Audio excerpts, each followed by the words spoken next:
मैं हूं विनोद भट्ट। आप देख रहे हैं विचार क्रांति।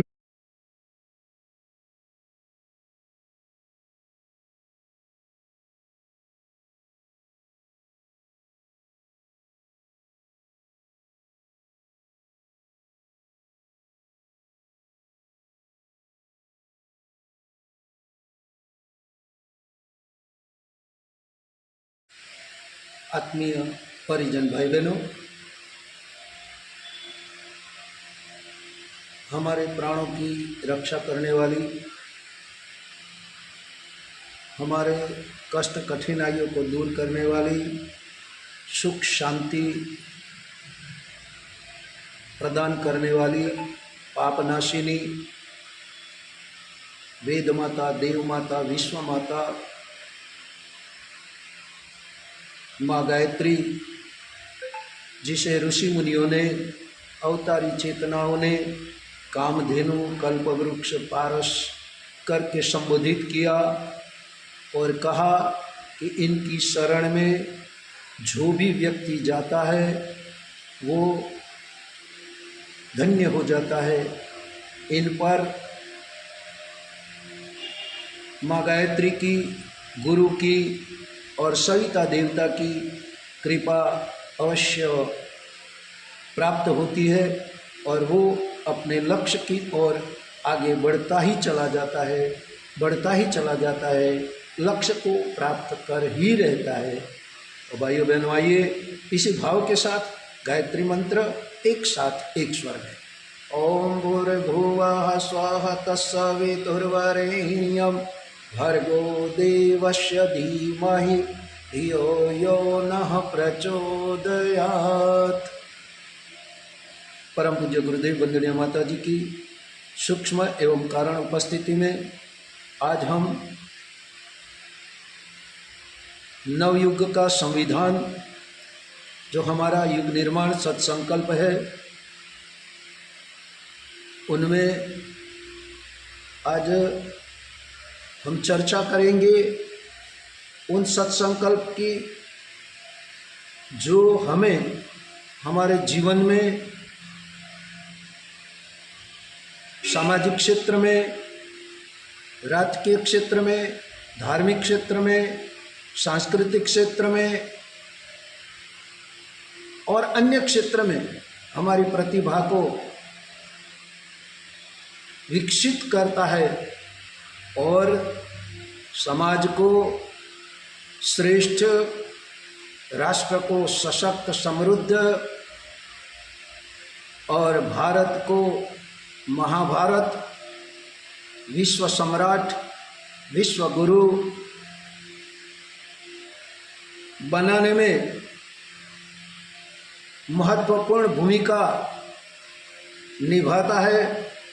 वही हमारे युग ऋषि ने बताया कि बेटे, ये युग निर्माण सत्संकल्प ही विश्व का भाग्य नए सिरे से लिखने में समर्थ है। यदि व्यक्ति, परिवार, समाज, देश, राष्ट्र, संस्कृति, धर्म और राजनीतिज्ञ अपना युग धर्म समझकर इसे नियमित रूप से पठन करेंगे, चिंतन मनन करेंगे और उनका अनुसरण करें, तो याद रखना बेटे, ये धरती पर स्वर्ग अवश्य लाएगा। मनुष्य में देवत्व के उदय की संभावनाएं भरपूर मात्रा में इसके पठन से, इसके चिंतन से, इसके मनन से भरी पड़ी हुई है। तो आइए भाइयों बहनों, देखते हैं कि युग ऋषि वेदमूर्ति तपोनिष्ठ परम पूज्य गुरुदेव पंडित श्री राम शर्मा आचार्य जी ने जो अपने 24 वर्षों में 24 लक्ष्य के गायत्री महामंत्र की साधना अखंड दीपक के सामने कर कर जो शक्ति अर्जित की है और कहा है कि सावधान, युग बदल रहा है, नए युग का आगमन हो गया है। तो ये किस आधार पर आएगा? तो युग ऋषि बताते हैं कि बेटे, हमें समाज का एक अभिन्न अंग समझना चाहिए और सबके हित में अपना हित समझना चाहिए। समझदारी के साथ, ईमानदारी के साथ, जवाबदारी के साथ और बहादुरी के साथ हमें अपने जीवन को ढालना चाहिए और चारों तरफ मधुरता, स्वच्छता, सादगी और सज्जनता का वातावरण बनाना चाहिए। तो आत्मीय परिजन भाइयों बहनों, ये नए युग की आधारशिला है। यदि हमारे अंदर समझदारी आ जाए, हमारे अंदर ईमानदारी आ जाए, हमारे अंदर प्रामाणिकता आ जाए और हमारे अंदर निडरता, बहादुरिता आ जाए तो क्या कहना है। तो हमारी कष्ट, कठिनाइयाँ, हमारी बुराइयाँ हमारे अंदर सुषुप्त देव शक्तियाँ जागृत होकर हमारी बुराइयों को दूर करेंगी, हमारी कष्ट कठिनाइयों को दूर करेंगी और समाज को नई दिशा, राष्ट्र को सशक्त और समृद्ध बनाकर, भारत को सम्राट बनाकर विश्व को मार्गदर्शन देने में सक्षम और समर्थ बनाएंगे। आज हमें ज़रूरियात है समझने की, एक दूसरे के विचारों को समझने की, एक दूसरे को सहयोगी और सहकार देने की। आज जो आतंकवाद, युद्ध जैसी परिस्थितियों का निर्माण हो रहा है, वो केवल सोच का ही परिणाम है, विचारों का ही परिणाम है और राजसत्ता का लोभ, धन का लोभ, अहंकार, ईर्ष्या, ये सब दुष्प्रवृत्तियाँ हमारे समाज को, हमारे राष्ट्र को, हमारी संस्कृति को, हमारे धर्म को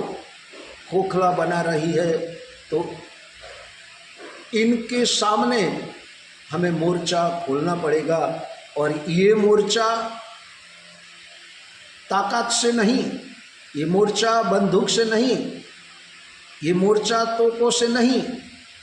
ये मोर्चा युद्ध से नहीं, ये मोर्चा लड़ाइयों से नहीं, लेकिन भाइयों बहनों, ये मोर्चा सद्विचारों से, सद्बुद्धि से, श्रेष्ठ आचरण से, श्रेष्ठ कर्मों से और सद्भावों से खोलना पड़ेगा, ताकि पूरे विश्व में सद्भाव, सत्कर्म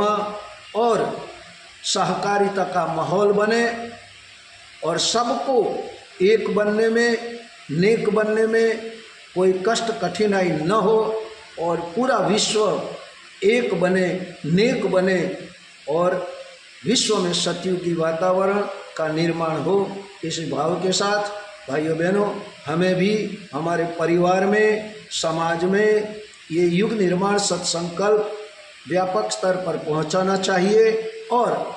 हर रोज नियमित रूप से, जैसे हम चाय पीते हैं, नाश्ता करते हैं, भगवान के पास बैठते हैं, वैसे ही हमारे टाइम टेबल में हमें ये युग निर्माण सत्संकल्प का पठन करने का संकल्प और स्थान भी देना चाहिए, ताकि हमारे युग ऋषि की जो कल्पना है, भविष्यवाणी है और घोषणा है कि सतयुग धरती पर आ गया है और मनुष्य में देवत्व का उदय हुआ है, लेकिन जब तक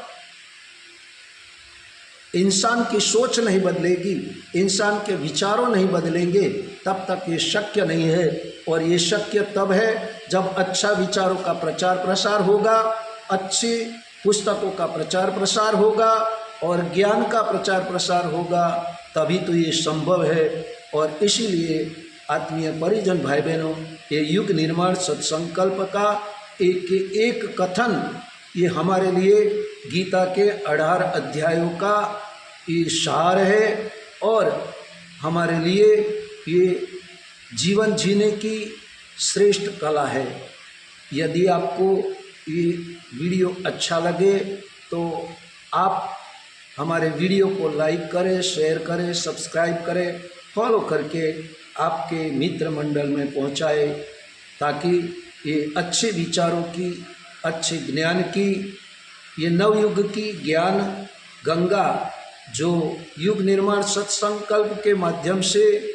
बहने जा रही है वो सतत